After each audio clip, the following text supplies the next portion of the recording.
Hello River School, my name is Chris and today I'm going to be showing you a couple of different patterns, techniques for folding techniques for tie-dye. First one I have here is the wave. The wave's a pretty easy, pretty simple one. What we do is we take our shirt and you pick an edge, top, bottom, corner, doesn't matter, but you just pick an edge and you just kind of walk along with your fingers. And you can go in a straight line, you can go up, down, sideways, however you want, doesn't matter, until you reach your other edge. You want to keep all this together. Take your rubber band and put it over. You're going to want to go ahead and fold over the rubber band twice, keep it nice and tight, keep everything together. You can use more than one rubber band if you want. No wrong way to do this. You want to make sure you get the rubber band tight, that's not going to move. If it falls off, then you're going to end up with something like this, which isn't bad, I like it, but it's not what you're wanting here. You can use it, you can go ahead and do it another time if you want. I'm just going to do it once. But as you can see, it was done twice here. So, the next one that I'm going to show you is the fan fold.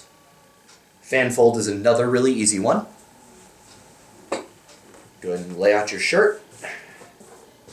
And again, you pick a side, bottom, top, side, corner, diagonal, doesn't matter. I'm going to start from the bottom here. And you go ahead and fold it over. And you fold it back. And you want to keep the edges straight. Just keep folding it back and forth, keeping it nice and straight throughout the entire shirt. All the way to the other end.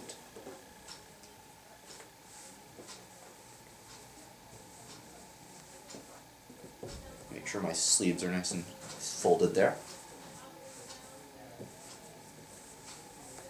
And so it's like a little Chinese fan.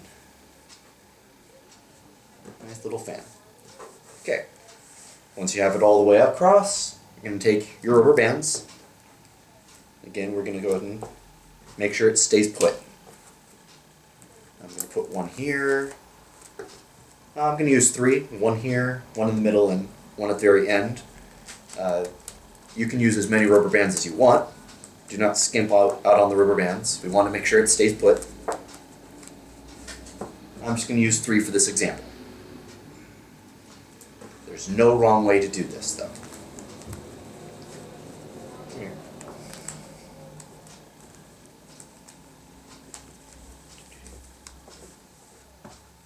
So nice and folded.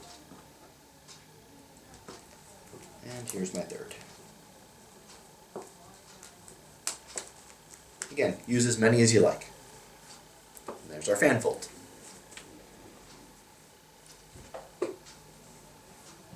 This one you can see they did diagonal.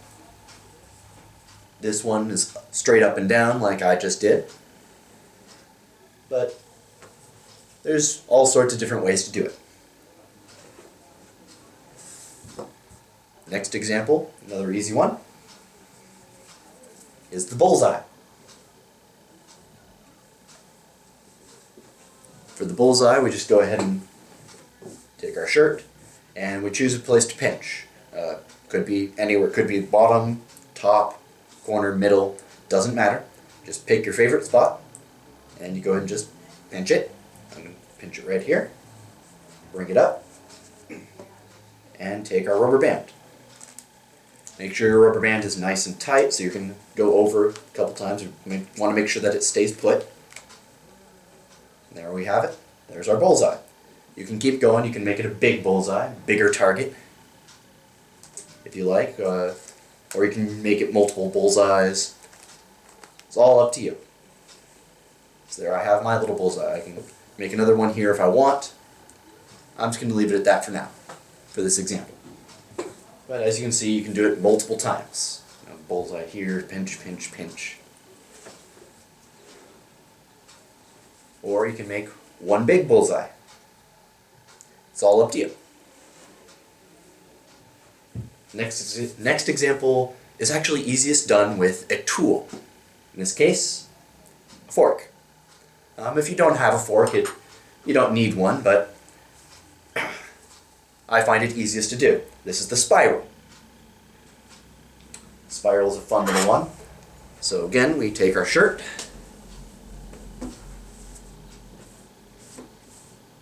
wherever you want, top, bottom, corners, center, we go ahead and pinch. And then we take our fork, put it in the middle, and start spinning. If you don't have a fork, that's fine. We go ahead and pinch, and we go ahead and start spinning. Once you get it to a certain point, you can kind of just hold it down there in the center with your hand and keep bringing everything around. Make sure it's all nice and kind of the same level, ruffled here.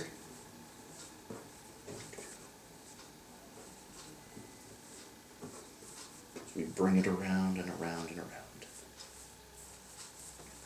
Now comes the difficult part with this one is the rubber bands. Want to make sure that everything stays put.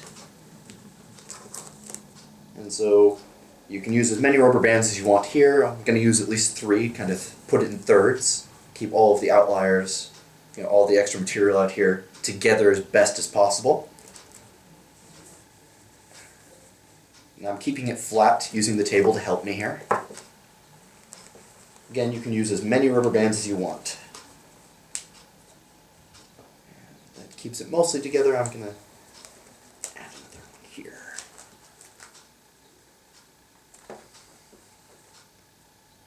And so I'm not sure if you can see it, but now we've got a little spiral on the back. That's what we want. That's the spiral. Really nice, really cool little one. And the last example I have for you here today is probably my favorite. It's the flag fold. It's probably the most complicated or most difficult here. So we take our shirt, lay it out flat. This is the most precise one. First thing for the flag fold is we go ahead and fold it in half. So you're going to want to try and keep everything flat, everything straight, best as possible. Neatness counts, unfortunately, here. But don't worry about messing up. There's no messing up in tie-dye. Okay, so once we have that, we go ahead and fold it, take the top half here, separate it from the bottom half, and bring it straight again. Fold it in quarter here. My sleeve's hanging out, that's perfectly fine. We go ahead and just fold it back, keep our straight edge here. So now that we've got that half done, we go ahead and flip it. Again, we're going to keep everything straight, get a nice edge, sleeves hanging over, bring it over. So now we have a rectangular piece of fabric.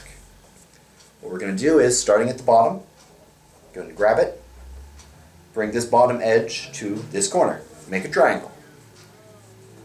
Now that we have our triangle, you want to keep everything straight as you're doing this. Go ahead and fold it under, keep that straight, and we just keep going back and forth with our triangle. Working our triangle all the way to the top, being as straight and as neat as possible. Come on. And so we end up with our triangle. Now comes the rubber bands. We're going to rubber band it twice, one on each of these corners here to keep everything together. Keep my triangle nice and tight and neat. So there's my first one. And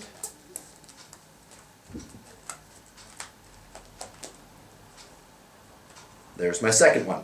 And that keeps my triangle all nice and together. So those are the different examples I have here. But you can always combine them, do all sorts of different things. There's really no wrong way to do this. Just have fun at River School.